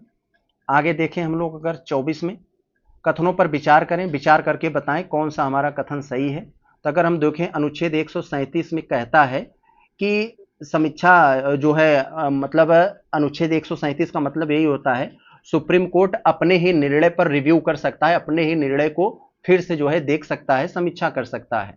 तो यस, ये बात सही है। अनुच्छेद 144 कहता है दोस्तों कि सुप्रीम कोर्ट का सभी नागरिक और सभी पदाधिकारी उसके आदेश मानेंगे और सुप्रीम कोर्ट के लिए सहायता का काम भी करेंगे। तो यस, ये भी सही है। तो यहां हमारा दोनों सही हो जाएगा, सी। आगे अगर हम लोग देखें 125 वाले में, तो भारत के सर्वोच्च न्यायालय यानी भारत के सुप्रीम कोर्ट के क्षेत्राधिकार के संबंध में कुछ कथन है, कथनों को पढ़कर सही उत्तर देना है। तो अगर हम लोग पहला पढ़ें, सुप्रीम कोर्ट केवल दीवानी और फौजदारी मामलों में अपील सुन सकता है, संवैधानिक मामलों में नहीं। तो गलत बात है मेरे भाई, संवैधानिक मामलों में भी सुनता है, ये कौन कह दिया? इतने बड़े बड़े संवैधानिक मामले सॉल्व हुए, तो क्यों नहीं, ये गलत हो गया। तो ये इसको हटा दीजिए, हमारा उत्तर निकल गया, ए वाला होगा। अब बाकी आप समय बचाकर निकल सकते हैं यहाँ से। सर्वोच्च न्यायालय के पास संविधान के अनुच्छेद 32 के अंतर्गत मौलिक अधिकारों की रक्षा के लिए रिट जारी करने की शक्ति है। यस दोस्तों, 5 प्रकार के रिट जारी करती है, आप लोग को उसका नाम याद रख लेना, मैं आपको बता देता हूं। बंदी प्रत्यक्षीकरण, प्रतिषेध, और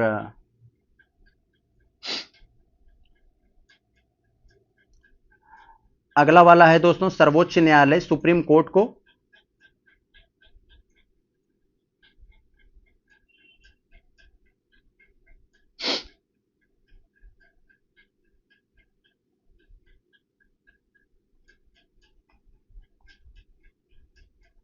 126 में क्या है दोस्तों, 126 वाले में जरा देखते हैं। निवारक नजरबंदी के संबंध में कौन सा कथन सही है, विचार कीजिए। आप लोग जानते हैं निवारक नजरबंदी, व्यक्ति कोई अपराध नहीं किया रहता है लेकिन अपराध करने के शक में उसे गिरफ्तार करके कम से कम अधिक से अधिक 3 महीने तक बिना परमिशन लिए उसको बंद किया जा सकता है। तो निवारक नजरबंदी के अंतर्गत किसी व्यक्ति को बिना अपराध के लिए केवल आशंका के आधार पर गिरफ्तार किया जा सकता है और अधिकतम 6 महीने दे दिया। 6 महीने नहीं भाई, 3 महीने होता है, 3 महीने तक ये जो है उसे कर सकते हैं, इसके बाद वो परमिशन भी लेनी पड़ती है। तो यहाँ दूसरा गलत हो गया हमारा। तो 126 का उत्तर जो हमारा होना चाहिए, 126 का उत्तर जो है हमारा केवल 1 हो जाएगा, विकल्प नंबर 1। प्रश्न है दोस्तों, मानसून के निर्वर्तन से संबंधित प्रश्न है। मानसून का निर्वर्तन का मतलब दोस्तों होता है जब दक्षिण पश्चिम मानसून उत्तर भारत में वर्षा करके लौटने लगता है तो उसी को मानसून का निर्वर्तन कहा जाता है। तो पहला है इसमें, मानसून का निर्वर्तन सामान्यतः सितंबर के पहले सप्ताह में पश्चिमी राजस्थान से शुरू होता है। यस, ये बात बिल्कुल सही है। और इस ऋतु में दोस्तों उत्तर भारत सूखा रहता है और दक्षिण भारत के कुछ तटीय क्षेत्रों में वर्षा होती है। तो यहां पर कह रहे हैं उत्तर भारत में अत्यधिक वर्षा होती है, तो ये बात गलत है यहाँ। तीसरा में है, अक्टूबर नवंबर में बंगाल की खाड़ी में उत्पन्न उष्ण कटिबंधीय चक्रवात दक्षिण प्रायद्वीपीय पूर्वी तट को प्रभावित करते हैं। यस, ये सही है। कार्तिक मास की उष्मा शब्द मानसून की वापसी के समय अत्यधिक आर्द्रता और ताप प्रयुक्त होती है। यस, सही है सब। 1, 4, 1, 3 और 4 सही है, केवल यहाँ ए वाला हमारा 127 का यहाँ हमारा ए हो जाएगा, ए वाला विकल्प ए सही है।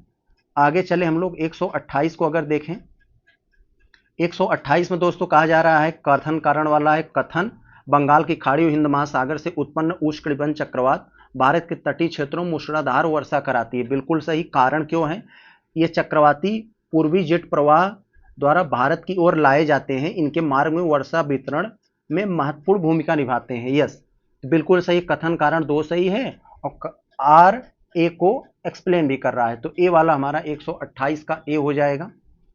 आगे अगर हम लोग देखें 129 वाले में, तो प्रायद्वीपीय भारत की निम्नलिखित नदियों में से कौन सा भ्रंश घाटियों में से बहती है। दोस्तों सिंपल सा प्रश्न है बच्चों वाला, प्रायद्वीपीय भारत की कौन सी नदियां भ्रंश घाटी से होकर बहती हैं जिससे जलोढ़ निक्षेप कम पाए जाते हैं। दोस्तों जो प्रायद्वीपीय जो अरब सागर की तरफ यानी जो पश्चिम तरफ बहती हैं वो ढलान का नहीं बल्कि भ्रंश घाटियों से होकर बहती हैं। ढलान बहुत तेज होती है इसलिए मलबे सलबे को सब बहा कर ले जाती है, इसलिए जलोढ़ निक्षेप नहीं पाए जाते हैं। तो तापी और नर्मदा नदी। आगे देखें, कारा, ये 31 वाले में क्या है हमारा यहाँ पर दोस्तों, क्या कह रहे हैं, कारा हुमिन्ने उत्सव, ये कर्नाटक में दोस्तों एक तरह का फसल के समय का उत्सव होता है, वही मनाया जाता है जब शुरुआत होती है, जो बैल दौड़ होती है ये उसी संबंधित है। तो इसी उत्सव के संबंध में कथनों विचार करना है। यह उत्सव कर्नाटक राज्य के हुबली क्षेत्र में मानसून के शुरुआत के उपलक्ष्य में मनाया जाता है। यस, उत्सव के दौरान मवेशियों के स्नान कर उनके सींगों को रंगारंग सजाया जाता है। यस, ये भी सही है। बैल दौड़ आयोजित की जाती है और ऐसा मान्यता है कि अगर लाल या भूरा रंग का बैल जीतता है तो पैदावार अच्छा होगा, ऐसा मान्यता है वहाँ। ये सही है। यह उत्सव उत्तर प्रदेश में खरीफ फसल के बुआई के समय मनाया जाता है। तो दोस्तों वही गलत बात हो गया, उत्तर प्रदेश में कहाँ, ये तो कर्नाटक में है। तो 1 2 3 केवल सही होगा हमारा। 131 का हमारा कौन सा हो जाएगा, 1 2 3। तो कहाँ है 1 2 3, यहाँ है। आगे चले देखते हैं 32 में हमारा क्या है, कथनों पर विचार करके बताइए कौन सा हमारा जो है कथन सही है।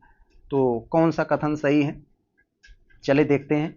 मॉरिशस में हर 12 मार्च को राष्ट्रीय दिवस मनाया जाता है जो महात्मा गांधी के दांडी मार्च की तिथि के से भी संबंधित है। तो यस 32 का हमारा जो कथन ये ए वाला है, ये 12 मार्च को ही मनाया जाता है। जो संयोगवश, मतलब ऐसा नहीं गांधी जी की वजह से, एक संयोग ऐसा हो गया था उसी समय गांधी जी 1930 में दांडी मार्च में शुरू किए जाने की तिथि भी है। तो यस ऐसा है। दूसरे वाले कर रहे हैं दोस्तों, महात्मा गांधी 1901 में मॉरिशस पहुंचे और वहां के भारतीय मूल निवासियों के अधिकारों के लिए जागरूकता फैलाने का प्रयास किया। यस दोनों बातें सही हैं, सी हमारा आंसर हो जाएगा। आगे अगर हम लोग 33 वाले में देखें तो किस आंदोलन को प्रथम जन जागरण आंदोलन माना गया है, किस आंदोलन को प्रथम जन जागरण आंदोलन माना गया है। तो दोस्तों ये जो है ब्रह्म समाज, विकल्प नंबर ये सी हो जाएगा, ब्रह्म समाज को। आगे अगर हम लोग देखें 33 का हमारा ये हो गया ब्रह्म समाज। आप लोग जानते हैं राजा राम मोहन रॉय द्वारा स्थापित एक प्रथम जन जागरण आंदोलन के रूप में ये मनाया जाता है। ये जैसे सामाजिक सुधार, सती प्रथा वगैरह बहुत काम किया। तो 34 में क्या है, भारतीय राष्ट्रीय कांग्रेस की स्थापना के समय किस अंग्रेज का प्रमुख योगदान था। तो मेरे भाई ह्यूम का था, और किसका था। आगे देखते हैं 35 में क्या है। तो 35 में दोस्तों कथनों पर विचार कर लीजिए, विचार कर बताइए कौन सा सही है। तो चलिए देखते भाई कौन सा हमारा सही है। तो बौद्ध ग्रंथों के अनुसार प्राचीन भारत के कुछ गणराज्यों में राजा का चयन जनता द्वारा किया जाता था। यस बिल्कुल सही। गणराज्य परिषद के भवन को ये संस्थागार कहा जाता था और इसमें मतदान द्वारा निर्णय कराए जाते थे। यस ये भी बात सही है। गणराज्य शासकों को महासम्मत कहा जाता था क्योंकि वे राजा के पुत्र थे। तो दोस्तों ये बात यहाँ पर ये गलत है। महासम्मत का अर्थ होता है दोस्तों जनता की सर्वसम्मति, न कि शासक के राजा का पुत्र। तो दोस्तों यह जो है राजा के पुत्र नहीं, यह जनता की सहमति होता थी इसमें। तो जनता की सहमति के द्वारा होता था। तो ये बात यहाँ पर गलत है। तो 1 और 2 केवल सही होगा, 35 वाले का हमारा 1 और 2 सही हो जाएगा। आगे अगर हम लोग देखते हैं 36 वाले में, तो इसमें कहा जा रहा है एक कथन कारण दे दिया है, कथन कारण। कथन में दोस्तों कह रहे हैं कौशल के राजा प्रसेनजीत ने काशी को वापस प्राप्त करने के लिए मगध पर आक्रमण किया। मगध पर कर रहे हैं आक्रमण किया। तो यस कारण, काशी को पहले कौशल की राजकुमारी महाकौशली के विवाह में दहेज के रूप में मगध को दिया गया था। यस ये भी सही है और ये इसका कारण भी स्पष्ट कर रहा है। तो 36 का हमारा ए हो जाएगा। दोनों कथन सही हो, कारण सही कथन की भी व्याख्या कर रहा है ए वाला। आगे अगर हम लोग देखें 37 में, तो 37 में हमारा क्या हो जाएगा देखते हैं। इसमें कुछ हमको ये मैचिंग वाले प्रश्न है, व्यक्ति युग्म वाले, पेयर वाले। व्यक्ति और उनके योगदान को यहाँ दिया गया है। तो कौन सा सही है, राजा राम मोहन राय, विधवा विवाह पुनर्विवाह अधिनियम, बिल्कुल सही। ईश्वरचंद विद्यासागर, और ये तो पहला वाला तो हमारा सही है, पहला वाला 1 पर रहेगा। तो पहला वाला 1 केवल यही है। तो हमें इसी से पता लग गया, जरा सा भी कंफ्यूजन नहीं होना चाहिए। 137 वाले में ए वाला हो गया। अब हम कह सकते हैं बी वाला 2 पर जाएगा। ईश्वरचंद विद्यासागर, आत्मीय सभा और केशव चंद्र, ये जो है वेदों की ओर लौटने का आवाहन। ये वेदों की लौटने का आवाहन दोस्तों ये किए थे दयानंद सरस्वती। तो दयानंद सरस्वती ने ही किया था वेदों की ओर लौटने का आवाहन। तो यही होना चाहिए। तो वेदों की ओर लौटो, आर्य समाज की स्थापना दयानंद सरस्वती थे ही। यस ये यहाँ पर हो जाएगा। और केशव चंद्र से ब्रह्म समाज में आधुनिक सुधार किए। यस यहाँ पर सब सीधे सीधे मिले हुए हैं। तो 1 2 3 4, तो यहाँ पर विकल्प में दोस्तों यहाँ 3 होना चाहिए था, यहाँ 4। तो आगे चले हम लोग देखते हैं हमारा 38 वाले में क्या है। 38 वाले में दोस्तों कह रहे हैं स्वदेशी आंदोलन के संबंध में, स्वदेशी आंदोलन के संबंध में ब्रिटिश शासन, यहां क्या कह रहे हैं दोस्तों, सॉरी, स्वदेशी आंदोलन ने ब्रिटिश शासन पर किस प्रकार का प्रभाव डाला, जिसने, और निम्नलिखित में से कौन से प्रभाव शामिल हैं। तो दोस्तों स्वदेशी शिक्षण संस्थानों की स्थापना, यस। विदेशी वस्त्रों की बिक्री में गिरावट, यस। ब्रिटिश शासन की आर्थिक नीतियों में संशोधन हुआ। राजनीतिक आंदोलनों का ग्रामीण क्षेत्रों तक विस्तार हुआ, यस। तो 38 का दोस्तों अब हमारा कौन सा हो जाएगा यहां पर, यो है ये, तो ये चौथा, तो ये तो नहीं होना चाहिए दोस्तों। ये यहां पर एक दोस्तों, यहां पर जो है ये आर्थिक नीतियों में संशोधन कहां वो लोग किए थे, ये तो नहीं किए थे, इतना ज्यादा थोड़ी झुके थे। तो ये तीसरा नहीं होना चाहिए, तो हमारा 1, 2 और 4 होना चाहिए, ए वाला। बहुत अच्छा, आगे चलते हैं हम लोग, देखते हैं ये 39 139 वाले में, 139 वाले में जो हमसे पूछा जा रहा है, ये कुछ कथन दिए गए हैं। कथनों पर विचार करके बताइए अंतर्राष्ट्रीय व्यापार और निवेश से संबंधित सिद्धांत के बारे में, और बताइए कि हमारा कौन सा उत्तर सही होगा। तो दोस्तों देखते हैं हम लोग पहले वाले अगर कथन को हम लोग देखें, पहले वाले में क्या कहा जा रहा है कि सर्वाधिक तरजीही राष्ट्र यानी मोस्ट फेवरेबल नेशन के सिद्धांत के अंतर्गत एक सदस्य देश द्वारा किसी सदस्य देश को दिए गए व्यापारिक लाभ को अन्य सभी सदस्य देशों पर भी समान रूप से देना होता है, यस, बिल्कुल सही। ये वाला, ये हमारा कथन बिल्कुल सही है, तरजीही राष्ट्र जिसे मोस्ट फेवरेबल नेशन बोला जाता है।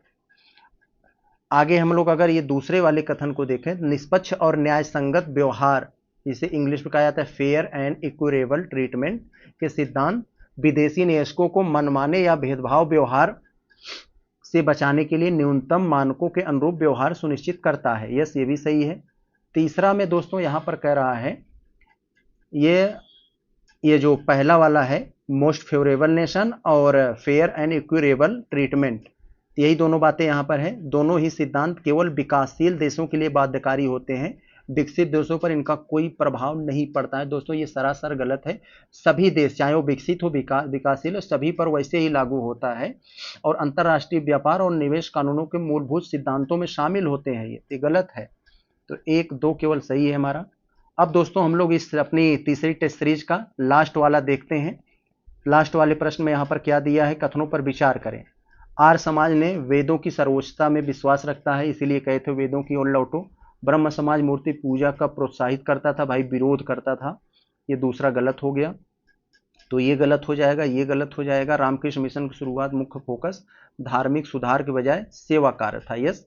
तो 1 और 3 हमारा सही होगा, तो विकल्प नंबर बी सही हो जाएगा। तो दोस्तों हम लोगों ने बहुत ही बढ़िया से इस अपने विजन को टेस्ट सीरीज तीसरा को देख लिया, जीएस वाले पोर्शन को, जीएस वाले पोर्शन को देखिए। अब हम लोग इसी वाले टेस्ट सीरीज का, तीसरे टेस्ट सीरीज का सामान्य हिंदी यानी जनरल हिंदी अगले वीडियो में देखेंगे। तब तक के लिए नमस्कार।